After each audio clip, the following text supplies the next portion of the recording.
Hi everyone, welcome back to Real Owner Reviews. I'm your host Leon, and today I'm going to be discussing the films that I picked up on 4K UHD for the month of May. Now the first one we're going to be talking about is The Great Wall. This movie features Matt Damon, Pedro Pascal, and Willem Dafoe. It was a co-production with some Chinese companies, and it's not the best film in all honesty. The storyline, it's a period film, adventure and monsters type movie. Trying to think what's the closest creature feature to this that I could compare to if you haven't seen this, and off the top of my head nothing's really popping up. Anyways, it's not the best movie storyline wise. It's these adventurers that are again back in ancient times that are looking for getting their hands on gunpowder, and obviously China invented that, so on the way to get gunpowder they encounter these like creatures. And yeah, it's a fantasy type movie. Again, it's not the most amazing movie, but it looks really good, and it features a great Dolby Atmos track, and that's the main reason I picked it up. It looks good, sounds good. It's HDR, and I think I only paid for this movie like around 12 bucks. So for the price and for what I get visually and audio wise to enjoy for whatever the running time is on this movie, I'm not seeing it right off the bat. Let's say an hour and a half, 2 hours, whatever it is, not bad. I got my return on my investment pretty good as far as enjoying a film that looks good, sounds good on my home theater setup in my bedroom. Again, I have an LG C2 55-inch OLED TV, and I have the ultimate immersive Sonos Arc setup. Again, it features the Sonos Arc, the Sonos Era 300s, and a Sonos Sub Gen 3. So yeah, great movie for my setup, and yeah, I recommend it just for those reasons alone. The next movie I want to talk about is Mortal Engines. This movie really only stars Hugo Weaving as far as a big name that I recognize from the trailers, and Stephen Lang. This is a steampunk style film. If you haven't seen it before, it's basically these huge cities on wheels, and it's kind of like post-apocalyptic. Resources are dwindling, and it's basically big cities taking the resources from other cities that are on wheels and whatnot. Kind of has like a Waterworld vibe, sort of, but like on wheels, on land instead. And yeah, visually stunning. It's this film features HDR and Dolby Vision, plus it has a great Dolby Atmos track.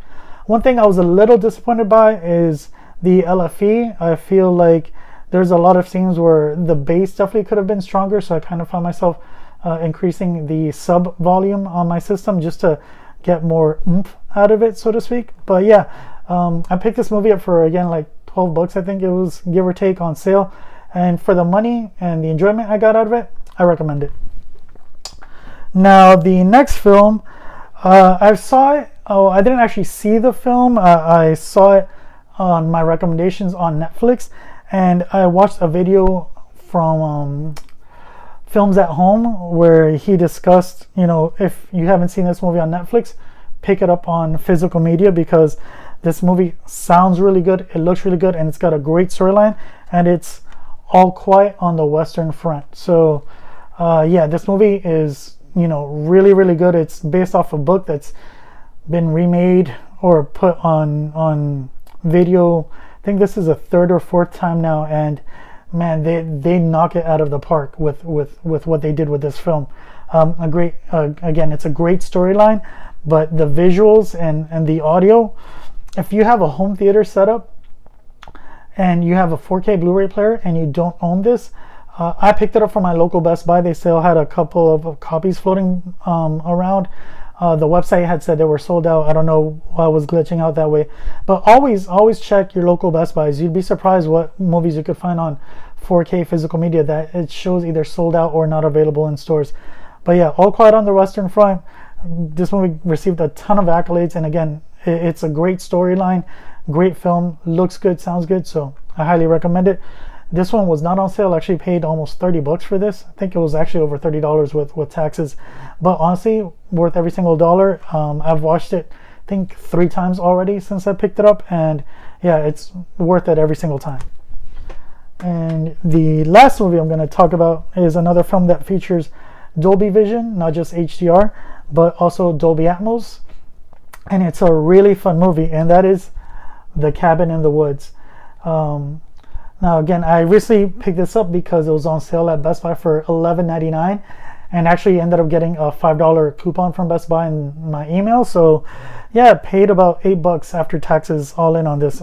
Cool thing too, it still has the slipcover. Like, I was able to find a copy with the slipcover. So for anyone that buys film on physical media and you like slipcovers, and if you don't have this, check your local Best Buy. You'd be surprised. It's for $12 with the slipcover. Really fun movie. It's got all the horror tropes. It's kind of like almost a parody of horror films while being a great horror film on its own. If you haven't seen it, The Cabin in the Woods, it's got Chris Hemsworth and a bunch of other actors that have been around that you'll recognize from a bunch of their films. Fun movie, popcorn flick, smart popcorn flick, well made. It's a horror film, but it's not like overly scary. It's mostly really just fun and engrossing.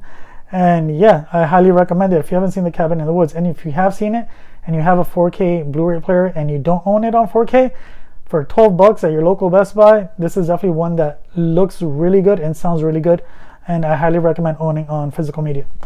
So yeah, small pickup for the month of May.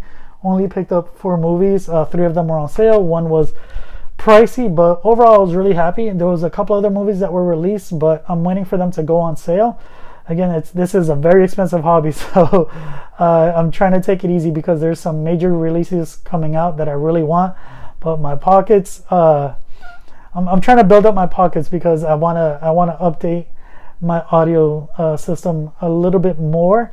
Again, I have the Ultimate Immersive set from Sonos featuring ARC, and there's one more thing that I could add to it, and that is actually a second Sonos Sub Gen 3. So I'm saving up for that. So I'm taking it a little bit easy on the spending for these few months until I have enough to pick that up and update my system with that and have an end game set up. And once I have that, I'm gonna make a video on it too, because I'm so happy with how I'm set up right now, and to take it to that next and final level with this system, I'm just really excited about. But anyways, those are my pickup for the month of May.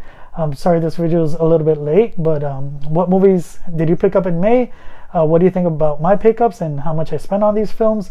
Again, I spent overall, let's see, 12, 24, 36, $66. You know, let's say round it up to $70 for 4 movies on 4K UHD that are, you know, all entertaining in their own right. So yeah, what movies do you think I still need to pick up? What movies do you recommend? Leave comments down below. If you like the comment, you know, or if you like the video, comment, share, like, subscribe. If you didn't like it, you know, leave your opinions down below. Again, I'm a small channel, so I'm reading all my comments and taking in all that feedback and trying to improve on my videos and bringing out more content that this community seems to enjoy. I'm really happy again to be back in the hobby of physical media and enjoying films at home. So yeah, until the next one, I'll see you later. Take care.